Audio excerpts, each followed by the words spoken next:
submitted by researchers each year. Got it.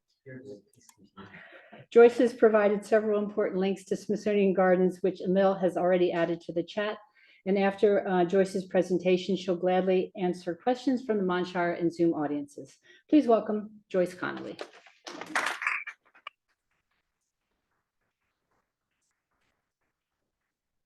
I want to thank you, Anne, for the invite today. I really appreciate the Hanover Garden Club and the Monshire Museum of Science inviting me to speak about something I love. I get to work with garden images on a daily basis, and particularly this time of year, it helps get me through the winter time. So I really appreciate that.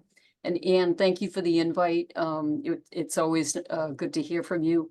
And Emil, thank you for the tech support today. I'm a real Luddite when it comes to certain applications, so I thank you for that. But I'm going to be speaking with you today. Let me share my screen here, and I will let the presentation do the work from here.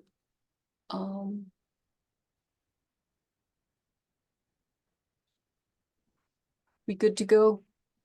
We're missing your presentation. Terrific. I know. Thank you. You might start over the screen share. Do you want me to try?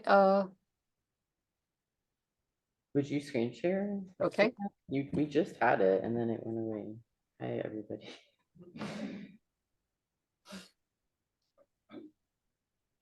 Second.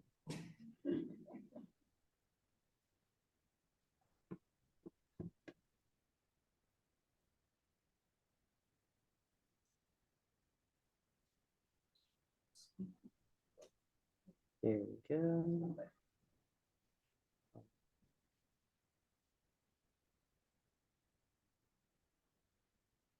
Perfect.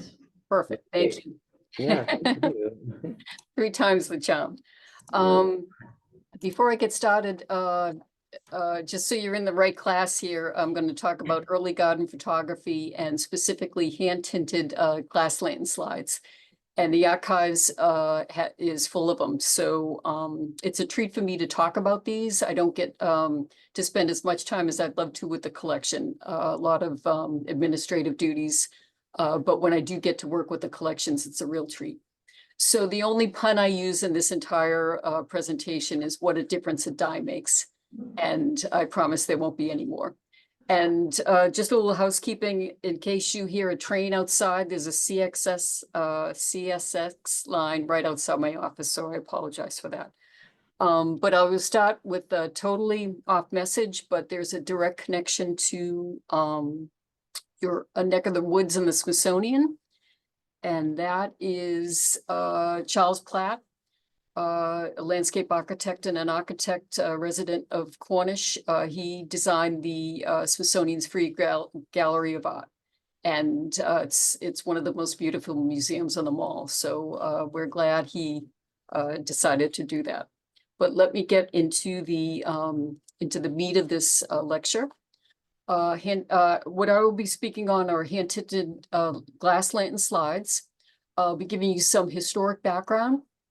Some of the characteristics about what makes up glass lantern slides, the informational clues they provide sometimes or don't, and specifically delving into glass lantern slides at the Archives of American Gardens.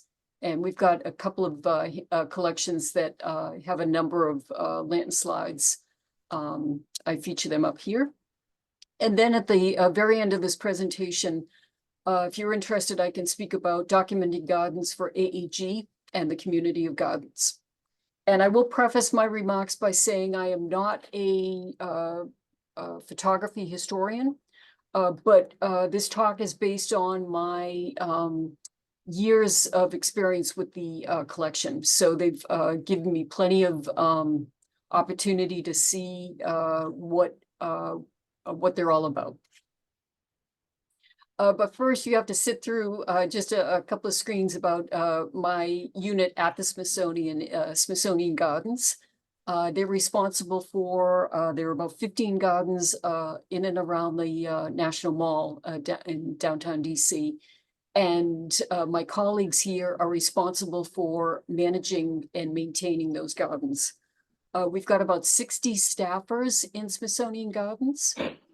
And that ranges everything from admin to landscape architects to integrated pest managers who are responsible for the entire Smithsonian there. My unit is the collections, education, and access, and that encompasses educational programming, the collections that Smithsonian Gardens administers. Those are living collections, artifact collections, and the archives. And and by access, we mean the online resources that we have available to researchers and the public. So just briefly, the Archives of American Gardens, we collect, preserve, and provide access to visual resources and records that document the history of gardens in America. So we were established in 1992 by Smithsonian standards. That's pretty lately. We've got over 50 collections in the archives. We're one of the smaller archives at the Smithsonian, but we really hold our own in terms of addressing research requests. And we've got over 10,000 gardens documented in the archives and over 5,000 lantern slides. So the best way I have to tell of explaining what a glass lantern slide is to start you out with one, to show you what one looks like, and then by comparison, what a glass lantern slide starts out as. So all the glass lantern slides generated in the early 19th century, they started out as black and white images. And what someone had to do was hand tint all of the color that you see there. So it is pretty amazing when you think of it. They didn't just appear magically. It was a series of artistic decisions that a colorist had to make to add that color to the image. And we have a number of plates in the collection that are both black and white and color to show you the contrast there. So you can only imagine how effective color lantern slides were for particularly garden lectures and how appealing it was to the audience. If you had just black and white to look at, you wouldn't get any sense of the just the life of that garden. So the color was very important to that. And so slide lectures, these lantern slides made up the PowerPoints of their day. They would be often centered around a particular topic or a region, but they were passed back and forth between a number of garden clubs, a number of community clubs back in the early 20th century. And a lot of these lectures were accompanied by scripts. So they would travel with the lecture, and someone who had no participation in putting the lecture together would be able to rely on that script to narrate what it was all about. The archives here, we've got a handful of historic scripts. A lot of those scripts have been lost over time, though, so we don't have that information. But we do have a handful.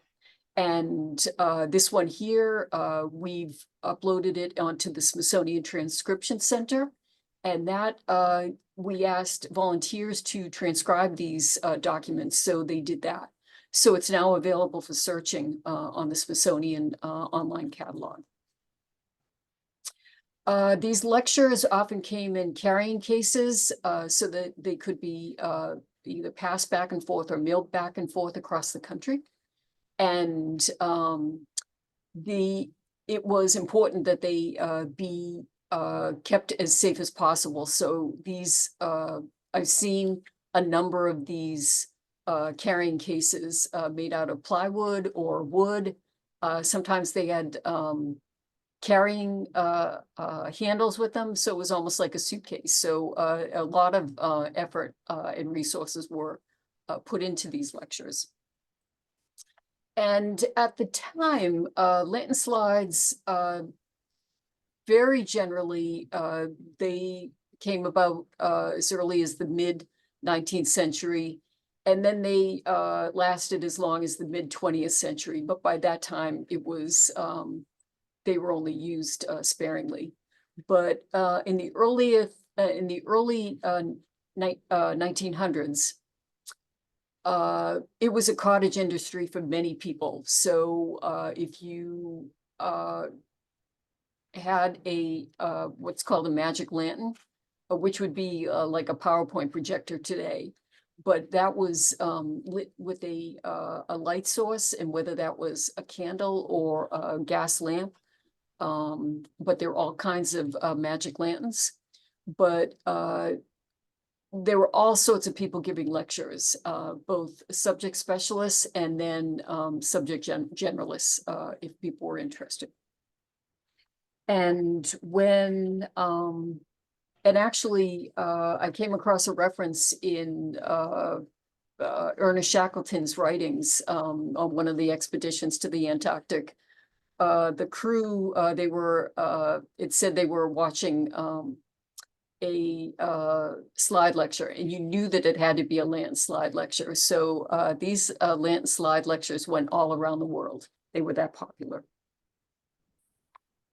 So you can imagine what it was like to see a lecture, if you've never traveled before, to see gardens on the West Coast, gardens in New England, and gardens in the Midwest and the Southwest. So they were all over.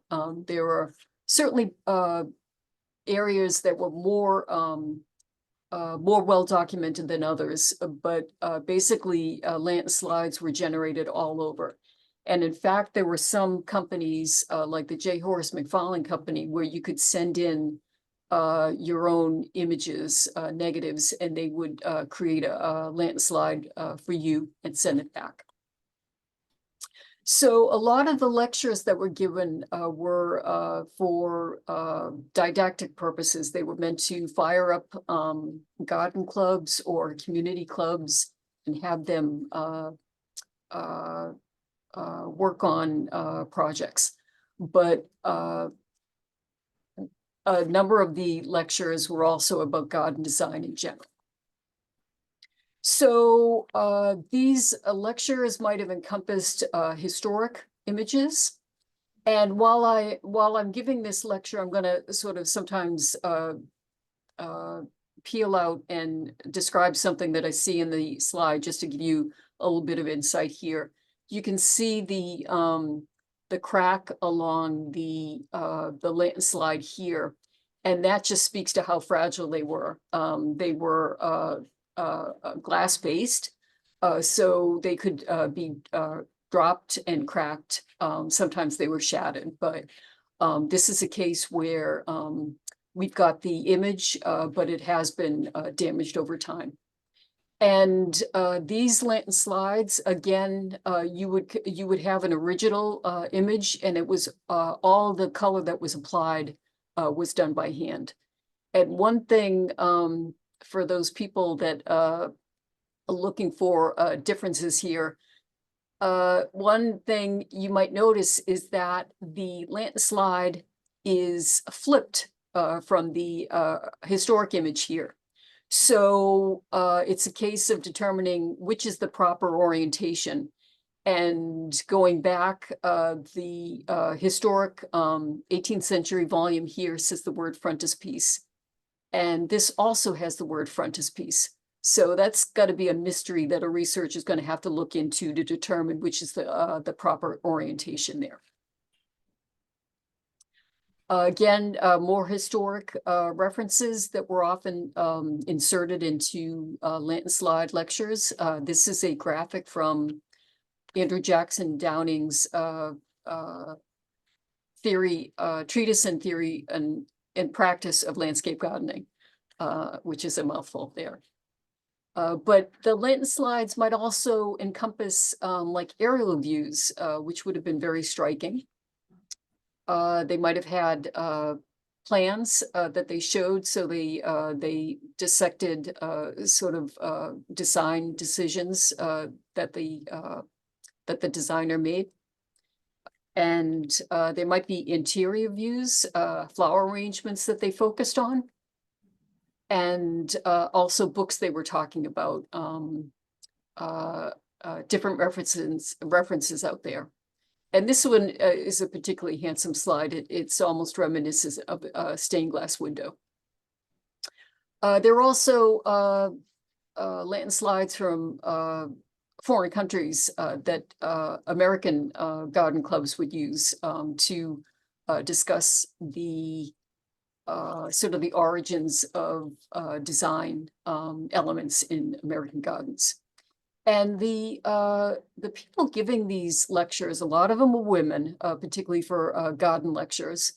And a lot of them were, or I shouldn't say a lot, but a number of them were trained landscape architects or garden designers who would go around to different garden clubs and actually drum up business for themselves. So they would find clients and network through these lectures that they were giving. But who better to speak about these gardens than the women who designed them?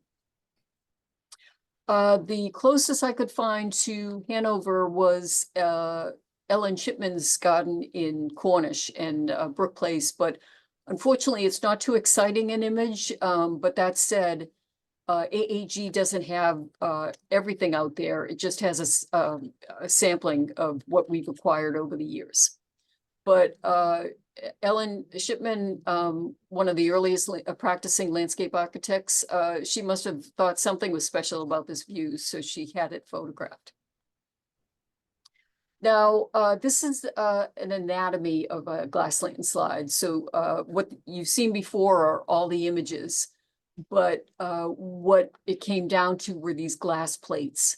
So the image on the left I included from the Library of Congress because in a lot of these lantern slides, you would have, sometimes it would be a caption, sometimes it would be a numbered star or a dot or something like that, that would show you what was the correct orientation of the slide to put in the lantern slot, the magic lantern. And then the cap and the number obviously was for sequential purposes. So the one on the right here is from the archives at the Smithsonian. And the red tape suggests to me that at some point the original black tape had either failed and was replaced, or they removed, maybe they fixed, maybe the glass plate on the cover had been cracked and they replaced it so that they had to retape up the sides there. But the red tape is usually reminiscent of a later landslide. So when I first got to the Smithsonian, I thought lantern slides were more like a sandwich, a glass sandwich, where you would put a transparency between two pieces of glass and tape up the sides. And what I shortly came to learn was that is not the case, that glass lantern slides are actually two plates of glass, one of which has emulsion added to the surface. And that emulsion is what contains the image. So you need that bottom layer with the emulsion image to provide you the image then. And then the glass layer up top was for protection purposes. So this glass plate would be placed directly on the emulsion plate, and then the sides were taped along here. Now, this was my graphic here. The emulsion didn't, you didn't sort of smash or crack the emulsion. The emulsion is so fine a layer that you can barely see it. And for anyone out there who's familiar with 35mm slides back in the day, if you turn over a 35mm slide, one slide is very shiny and the other side is a little dull and you can see ridges in it. That is the emulsion side. But the difference with lantern slides is the emulsion side was usually the proper side of the image, because it had enough tooth to it that a colorist could lay paints on it, and that tooth would be what the color laid into. So if you were to paint on a glass plate itself, the glass layer, it'd be like skating on ice. It couldn't take it, but it's this emulsion layer that was able to hold the color. And I've used the term before, the colorist was actually the artist who was adding color to it.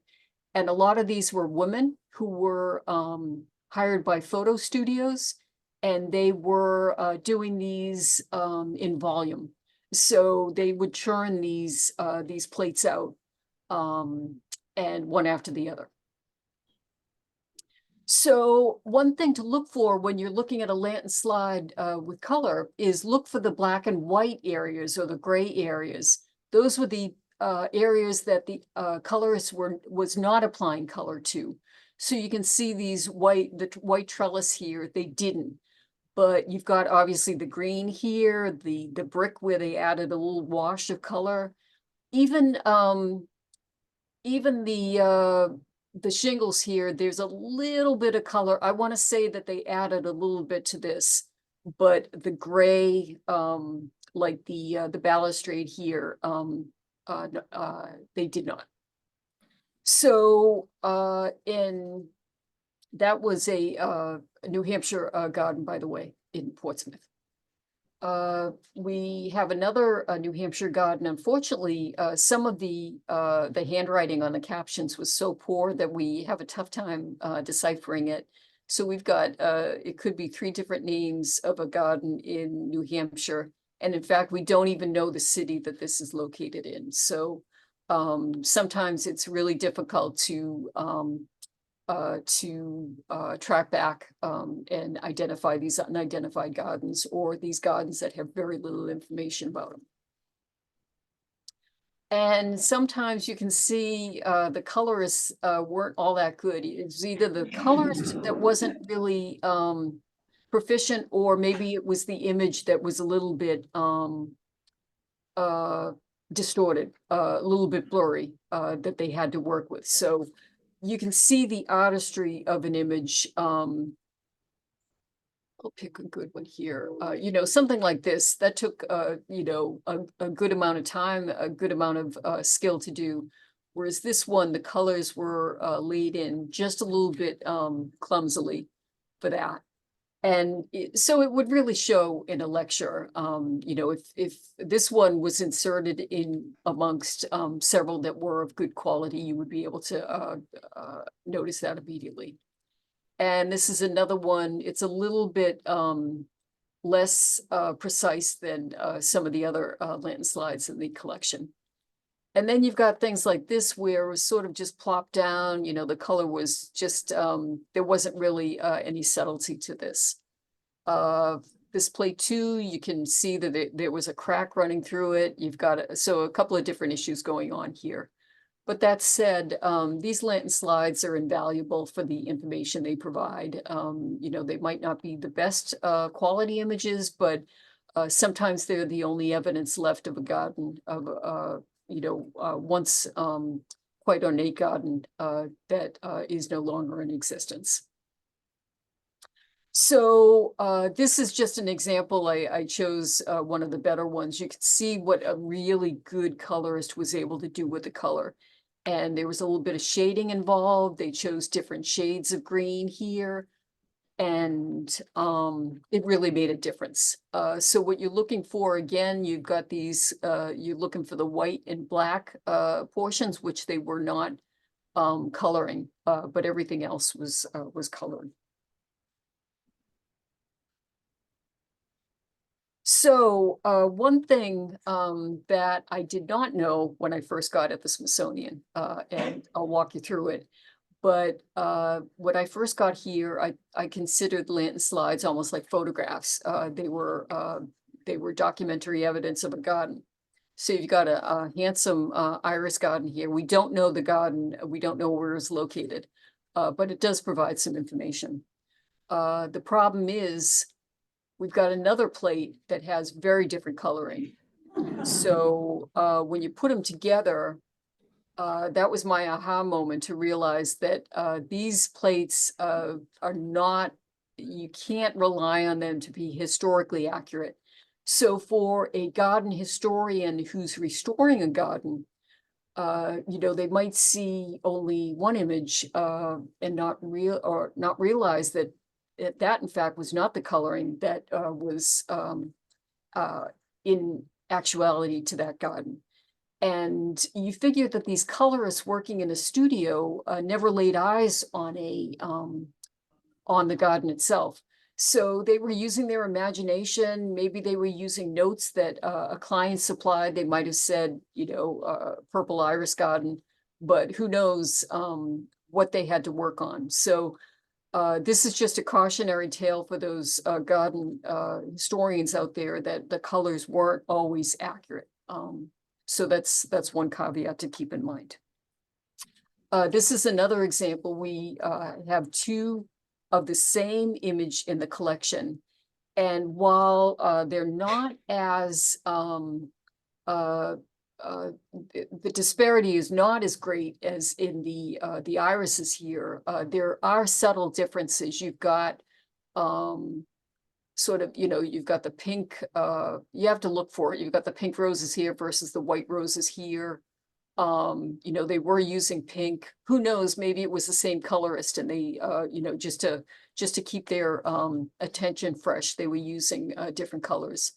That said, there were different photo studios across the country. And if you had a famous photographer, their negatives might have ended up anywhere. So a couple of clues, you know these things by now. You're looking for sort of, here's the crack line. This happened to this image. The cropping is different. You've got sort of a rectangular version here versus a square version. And a lot of lantern slides were sort of on the square side. The lantern slide itself, it's about 3 by 4, and that was a standard size because you couldn't mix and match lantern slides. It would be a nightmare in the Magic Lantern. So they all came in a standard size, but it was the way that they were cropped that made them that could change their dimensions there. And you notice here, the photo studios usually used sort of a paper mat that they put on the finished image. And this was sort of to finish the plate off so that it, you couldn't see, the edges of the negative and things like that. So this was just a way to finish it off. And it usually helped to give you a clue as to what was the proper side as well for that plate. Now, that said, I've talked about, the color might not be true. I'm going to go on a tangent here, but there was a color technology available for lantern slide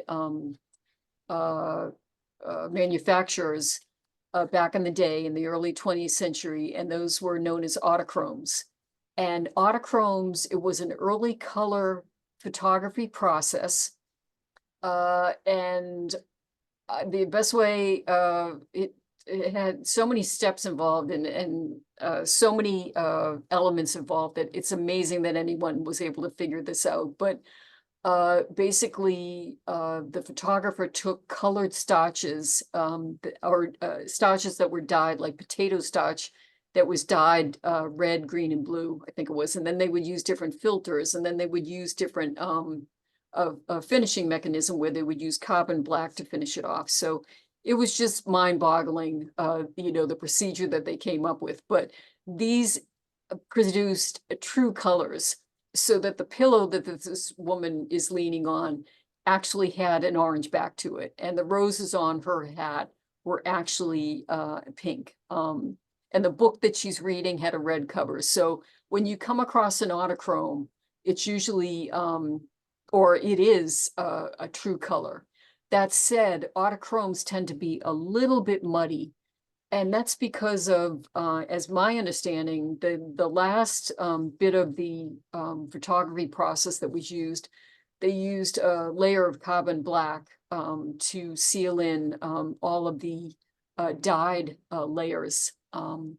So that if you, let's say you have a hand-tinted lantern slide versus an autochrome, you can usually tell the difference if the one of the plates is a little bit muddier or a little bit less vibrant than the other one. Those are usually autochromes. And the autochrome, and I apologize for the quality of this, but this is a historic box. The autochromes were, the process was developed by the Lumiere brothers of France. And these date from the very early 1900s. So if you have a box that plate came in, that provides information too in terms of the source of the plates. But back to lantern slides. This is just like any other lantern slide you might find in the collection. You've got beautiful colors added. The only problem with this one is that the original image, just like the Miller image earlier on that I showed you, is flipped from the original. So lantern slides are notorious for being flipped at some point in the process, whether that was the photographer or whether it was the different generations of a transparency or something like that. But this can cause problems to a garden historian as well, unless you know that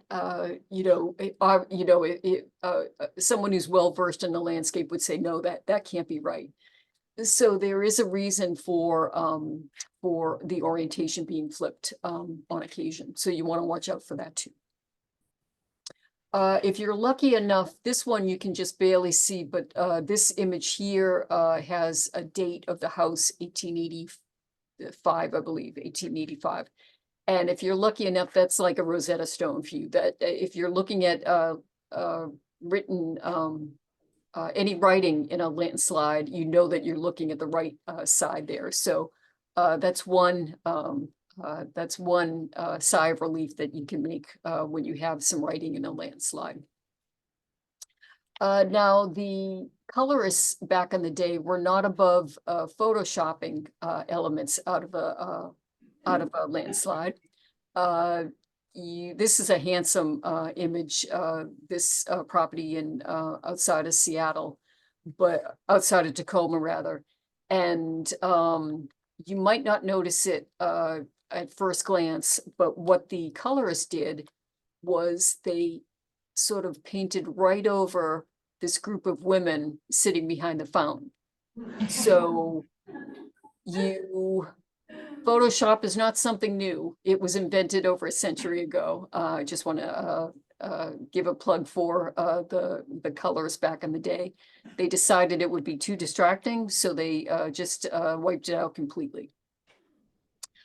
Now, I showed you a number of slides that have been cracked in the collection. This is a case where if you have a plate that's cracked, you're going to hope that the crack runs through just the glass layer and not the emulsion layer. So you've got the two glass plates, and if one has to break, the glass plate can be replaced, but that emulsion plate cannot.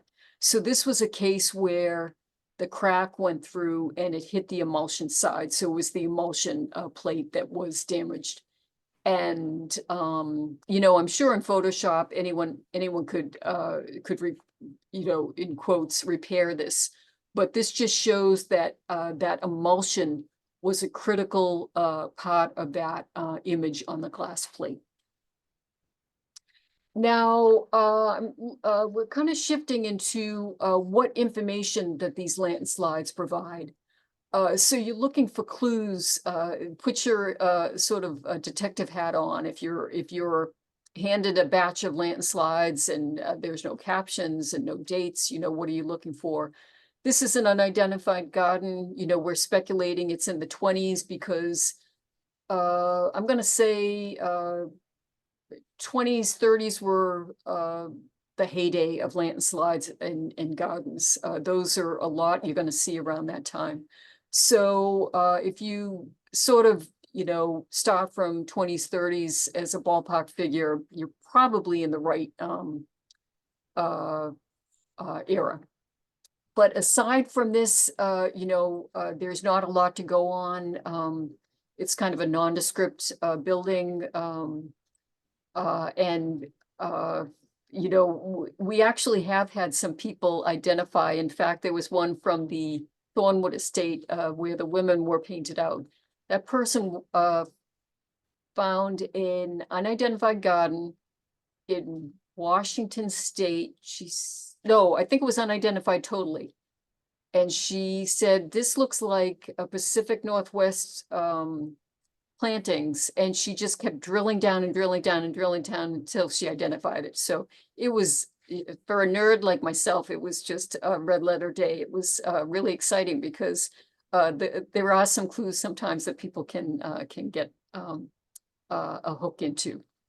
So I included this, if the date range of landslides goes from roughly 1850s to roughly 1950s, looking at that, I'm going to speculate that that girl is probably dated from about the 1910s.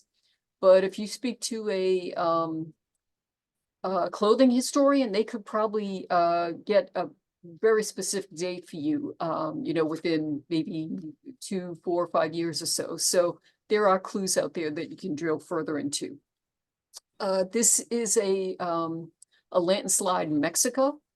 We happen to know the date, but let's say if you didn't know the date, these wonderful automobiles here, you probably got a car historian out there that can date those models. And what's interesting, this gentleman here is wearing it overalls with the Ford Motor Company logo on it. So I'd be curious if there was a Ford Motor Factory in Mexico in the 30s, and maybe you could pinpoint it even closer to a certain area there. But when you start digging into these plates, at this, first glance, it says, oh my gosh, there's not a whole lot to go on. But the further you drill into, you can dig out some clues. And we have a wonderful volunteer here at the archive. She's been here longer than I have. And she is just a dynamo at finding early 20th century IDs for early 20th century images. She, like a dog with a bone, she just goes after these clues. This image here, this is the Lothorpe School of Architecture, Gardening and Horticulture for Women. And this was one of the earliest schools for landscape architect or landscape design for women to attend. It was located in Groton, Mass. And we know we were able to sort of tighten up the date range on this. We found a publication that the same image was published in black and white, and that was 1925.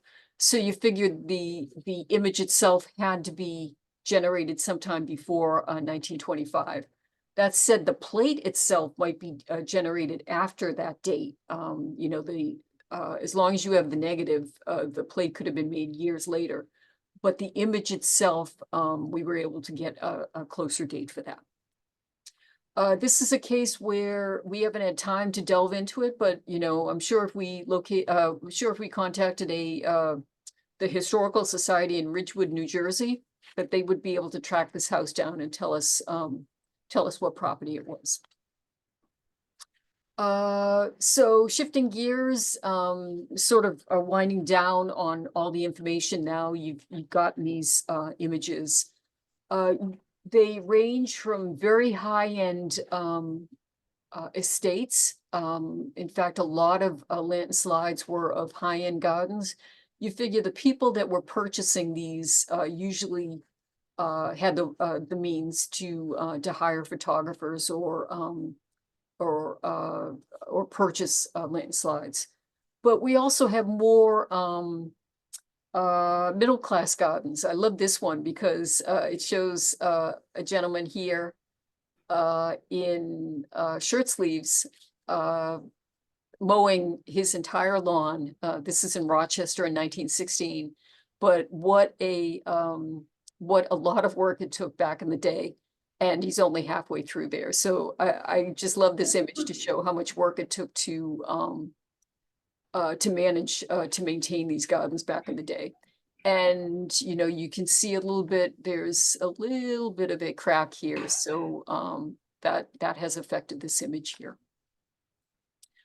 We've got wonderful images in the collection that are very, you know, they capture a moment in time. This is a school garden exhibit in New Jersey in the 1910s, 1920s. Again, a clothing historian would help us sort of target that age, or rather date range a little bit more.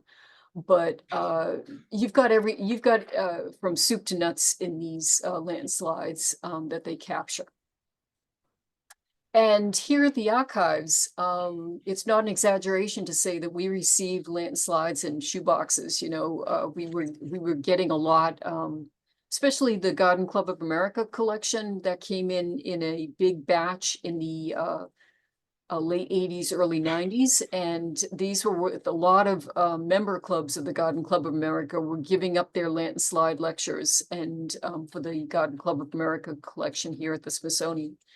And they were being delivered, hopefully hand delivered, but because of their fragility. But that's how, you know, they ended up in someone's closet or attic or garage or whatever.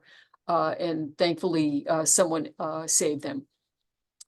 Now, the image here in the upper right corner, the plates, while we received them in bundles, sometimes in manila envelopes that have become very brittle over time, we've since rehoused these in acid-free envelopes. They're called 4-flap envelopes because it's you put a flap on each side of the image to encase it in paper.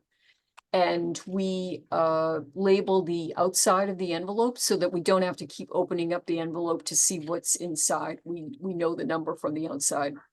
And then we store them in acid-free boxes. There's a real weight to these glass plates. And so the boxes are not huge, but they're a good size. But we don't want too many plates in one box. God forbid, you know, someone ever dropped it, you'd lose a lot of plates that way. So it's just I'm going to say about maybe 50 plates per box. And this is an image in the collection.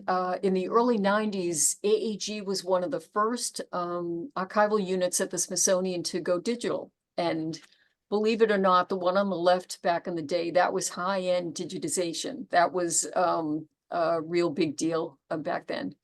And I've seen the sizes of some of these files. They're like 15 or 20 kilobytes. They were tiny, and that's why they're so pixelated. But back in the day, rather than having to come to Washington to look at the images for researchers to see these, it was a real boon for them. So we got to the point where these weren't doing it for us anymore. Obviously, the quality was just so poor that we were able to secure a Smithsonian grant, I'm going to say about 10 years ago, to digitize all of these landslides. And hopefully the quality is such that they will never have to be touched again. We will hang on to the glass plates because they contain historic information in the labels and such, but we don't have to pull them out for researchers. They can access them online. And when I say online, this is a cue to, an intro into the Smithsonian's online virtual archives. It's known as SOVA. And that website, has, digital assets from across the Smithsonian available. And, we've got about 3,500, lantern slides. No, rather 4,500 lantern slides available, that have been digitized and available online. So, the one thing that, goes hand in hand with digitization is cataloging the images. Because if you want to find something, you're going to have to tag it, whether that's the geographic location or whether that's the subject matter. So all of this, people talk digitization and they don't realize, a lot of the work that goes on behind the scenes to make it available to the public. But the interesting thing about the, lantern slide collection at AEG, we never know how it's going to be used. We've got researchers that contact us. They could care less about the garden. They're more interested in something else that the picture holds. And this image here, the author contacted us. He was, interested in the work of a particular, architect by the name of David Adler. So, this lantern slide showed up at the, on the cover of, the book on, this architect's work. So again, we never know how they're going to be used, and that's the exciting part. We might think that, researchers have one, thing in mind, but, they are looking at something totally different. This is a case where, I have a colleague that, years ago, she was contacted by someone who was more interested in the sculpture in a garden than the garden design. This wasn't the garden itself, but when you've got, sculptural elements, that opens up a whole new, uh, aspect to researchers that are looking for something. So, again, if we can identify the information in a slide, we put it up there in the hopes that, it will be found by someone looking for that piece of information. The lantern slides have been used in all sorts of publications. And, this, now that you're really savvy at, all things, lantern slides, you're going to notice that, again, the image was flipped at some point. Here's the Y, branch over here, and here it is over here. So, the next time you look at a lantern slide, you're going to be, really, skeptical about, what's the correct orientation, but, it's just something to keep in mind.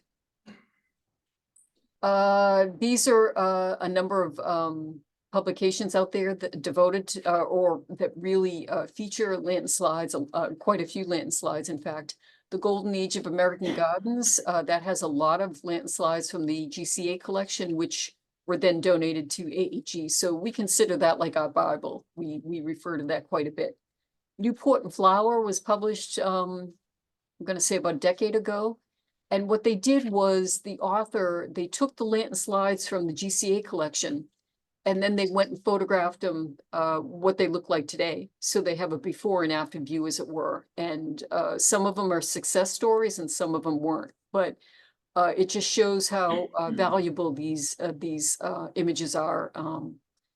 And I want to, and I often remind, researchers too, that the documentation that people, garden documentation, the images you're taking today, that's going to be the lantern slides of, a century from now, the equivalent of lantern slides. That's going to be the information that people, want to look for. And finally, the Library of Congress, right up the street from us, but a different department. They have the Frances Benjamin Johnston collection there, and, she was, quite a prolific, photographer. In the early 1900s, hundreds and hundreds and hundreds of, lantern slides, that she, photographed, are up there at the Library of Congress. So, this, volume was dedicated to her work. And, this, came in, you're not going to believe this, but, lantern slides, they're still out there. People are still finding them in closets and attics and garages. And, the Garden Club of America, it's headquartered in New York City, their archives. They were cleaning out the archives. They didn't know what they had a while ago, and they came across several boxes of lantern slides. So just less than 2 weeks ago, they donated about 600 lantern slides to the archives here. So we're delighted about that. Every lantern slide is a treat. And for me, I'm a Luddite. I prefer, the old fashioned sort of, hold it in your hand sort of thing. So digital images don't speak to me as much as lantern slides and 35mm slides. So I always am happy to know that, they're being saved out there. So if they don't come to us, if they end up at a different repository, it's still a win, as long as they're saved and they're still valuable. So and I just added the all the shipping labels in that to show what this box has been through in terms of shipping back in the day, and just what work it took to get this information out to people. So we take for granted how easy it is to disseminate information, but it really took a lot of work. But these slides belong to a Mrs. Lewis John Frankie, and she belonged to an organization I'd never heard of before, Friends of the Land. And apparently it was an early land conservation organization. And one thing I was delighted to see when I Googled her online, and unfortunately we don't know her first name yet. We're going to have to track that down. But Mrs. Frankie had more hits than her husband did. So she was more storied than her husband. So I'm glad to see that, there's a resource out there that captures some of her legacy. So I just want to wrap this presentation up by thanking you for listening. First of all, I gush about the collections here. It is such a treat, as I say, to enjoy the archives, especially in the dead of winter when I really need a boost. The collections always come through, especially the color photography. But I hope you learned something new. I hope you have some takeaways for that you can impress your friends with the next time lantern slides come up in the conversation. And remember, you're looking for, the color that was applied, the color that wasn't, the black and white shades that weren't touched. And also, you never know if the orientation's right or if the color was right. So that's something to be wary of. But we have all those anonymous colorists back in the day to thank for all of this handsome artistry. Again, if I could go all the way back to the start of my presentation, where a handful of lantern slides were in black and white, and they just don't do the trick in terms of engaging an audience. So for all those colorists out there, their work has stood the test of time, and we're so lucky to have that in the collection. So I thank you. There are a couple of addresses, gardens.si.edu, that's Smithsonian Gardens, under which the archives fall, and then aag.si.edu, that is a direct path to the archives here. So I'm happy to stop, Anne, if people have questions, and then pick up if anyone's interested, if they want to stick around and learn more about documented gardens for the archives. Thank you so much, Joyce. That was a great blend of history and humor and detective work. Thank you so much. Thank you. Makes me miss working there. Does anyone in the audience have any questions? Go ahead. Yep. I'm curious whether if you have a glass slide, can you look at the slide and understand the image, or do you have to have this black lantern to see it? Can you hear that question, Joyce? Couldn't quite hear that. If you could repeat that, please, Anne. The question was, if you have a glass lantern slide, can you actually see it, or do you actually need like the light from the lantern, like the projector, so to speak, to see it? Like a 35mm, you can hold it up to the light. That's a great question. What you see, what you can get in art supply stores, the light tables, same difference. It's sort of you can place a lantern slide right on a light table, and the light that comes up through it projects all you need to see it. So we, I don't know if you see it, we use a slide loop sometimes to focus in on details in a slide to see it. But it's about the size of a small postcard, as I say, and you can get details from that. One thing I didn't mention is, and I hope I wasn't confusing about it, but that layer with the emulsion. If you're, it takes some practice, but if you've got the right lighting, you can sort of pan it up to a direct source of light and look for the side that has the sort of ridges. They're very subtle, but you can sort of see a little bit of, it's not flat glass. And that is going to be, in most cases, that's going to be the right orientation, because that's the side they painted on. That said, for every rule there is in Lantern slides, there's an exception. So autochromes, those are a nightmare to figure out what's the right side. But it's always sort of, you hope for the best when you digitize a plate, and you're gonna hope that it's the right side you got. Any others from the audience? Joyce? I guess I'm a little confused. In the glass slides, is it the image is transferred to the slide instead of being transferred to paper, or we're looking at the negative somehow transposed to the slide? What are we looking at?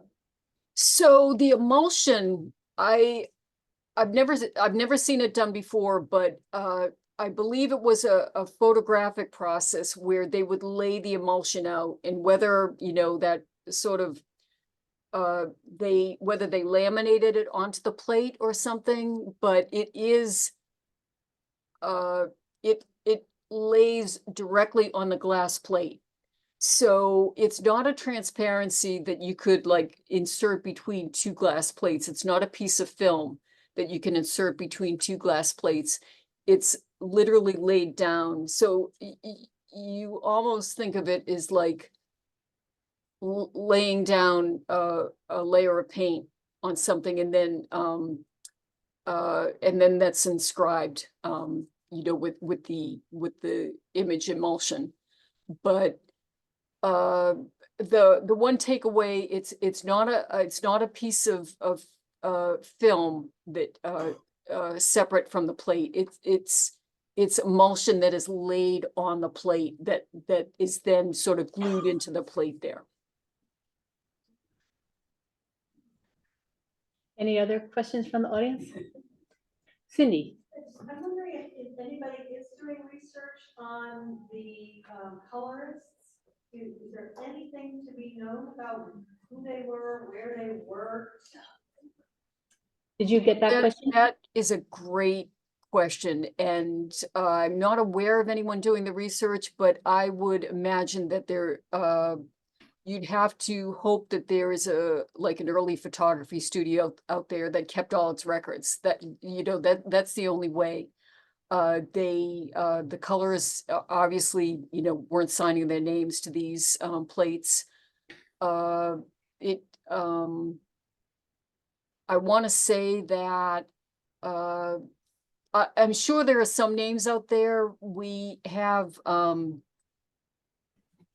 the J. Horace McFarlane collection that had some of the plates in this presentation, but he would hire colorists to go out into his demonstration garden and capture the colors in the true colors as close as they could to the real ones, and then they would come back, and the printers would use those color cards, they called them, to try to get the printing then done for these seed catalogs as close as possible. So I know I took a tangent there, but unfortunately we know that there were colorists doing this work, but we don't know much about them at all.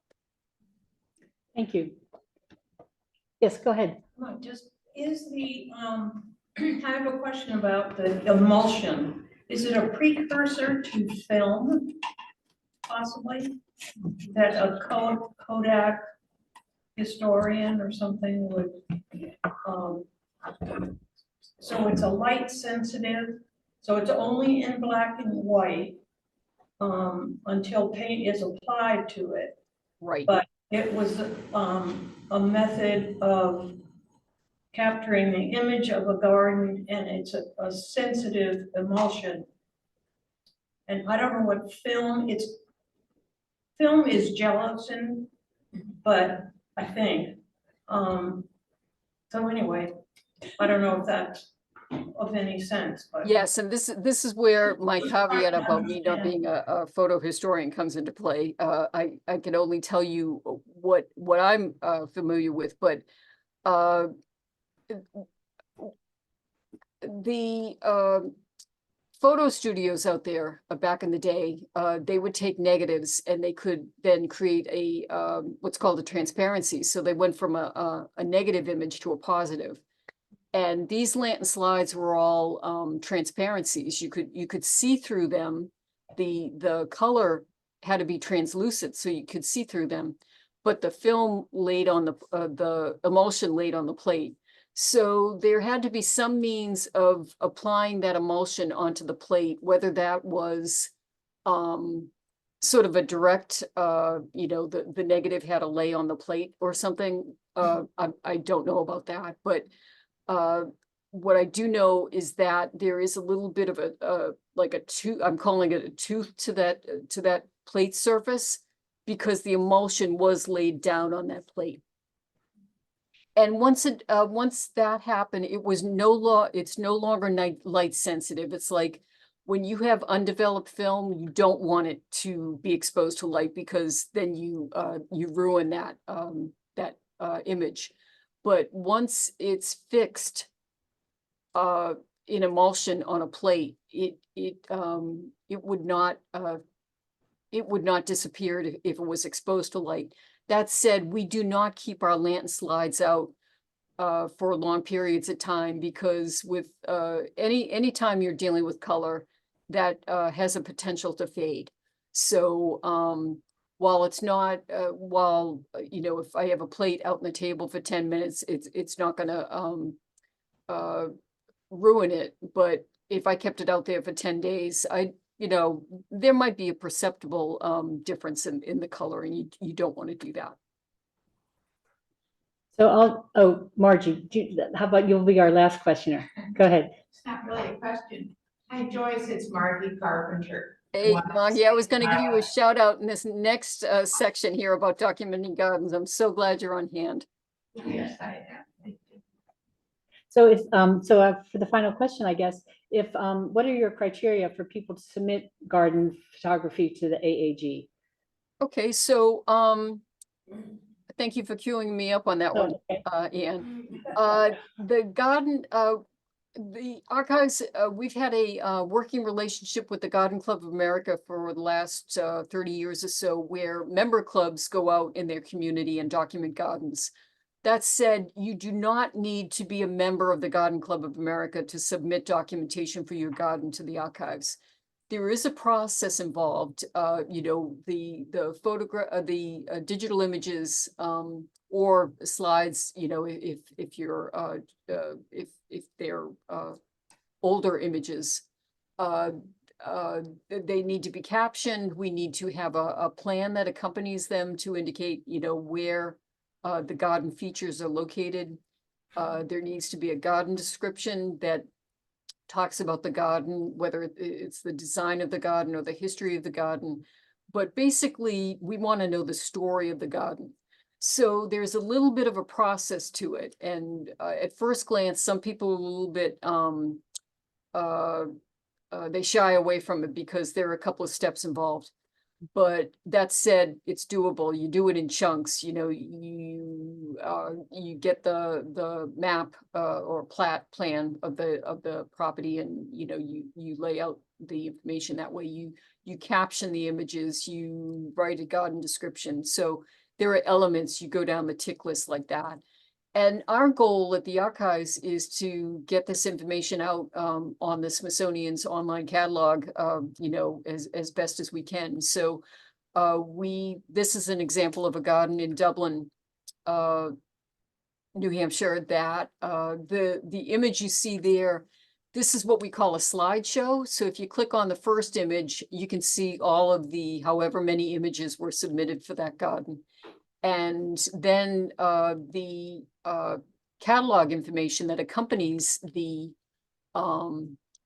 documentation, that those have like the tags in it that help people find something what they're looking for. So we would indicate the garden designer, the name of the garden designer, the location of the garden, the some of the features. You might have like a wildflower garden or a rose garden or things like that. So what, you know, we try to summarize as best we can what the highlights of a garden so that someone can find out about it.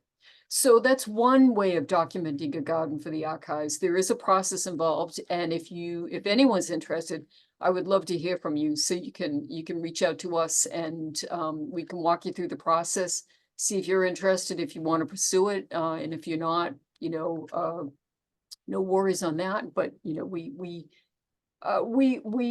try to spread as wide a net over garden documentation as we can, because it's what a researcher is going to want to know decades from now or 100 years from now, that we take so much for granted that, you know, you sort of lose this information, especially with gardens. I think the phrase is gardens are the most ephemeral of the arts, that they're lost over time.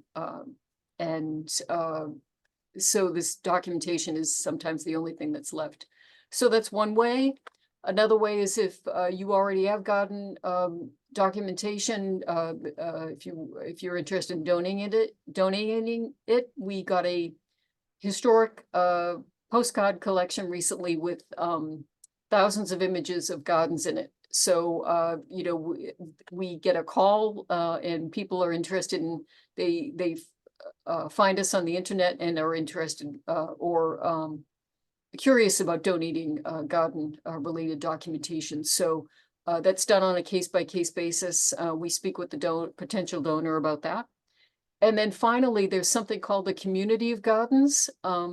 This is managed by Smithsonian Gardens. So AEG is one element of Smithsonian Gardens. Community of Gardens is another one.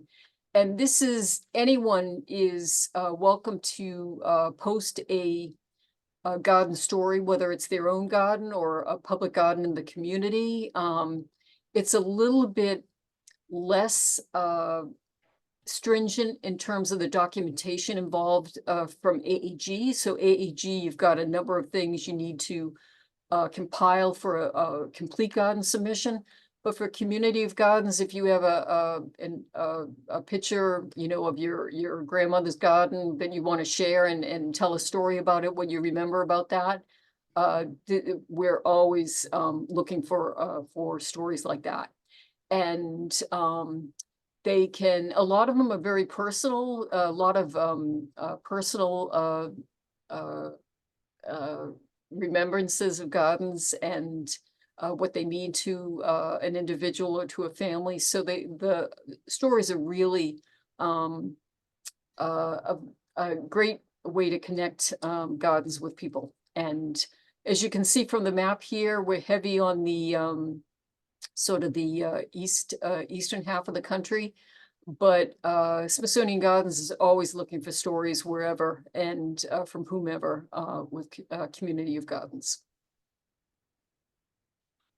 Well, thank you very much, Joyce, for a great presentation. You've given us a lot to think about and possibly do. So I'll be in touch, and thank you very much for being with us today. And you have my email, and if anyone's interested, they can always get in touch with. But I want to thank everyone again for attending the presentation. I really appreciate it. Oh, and Joyce's speech or talk will be on our website within the next couple of weeks, in case people would like to go back and watch some things. So thanks again, Joyce. Have a good Thanks, rest everyone. of the day. Thank you.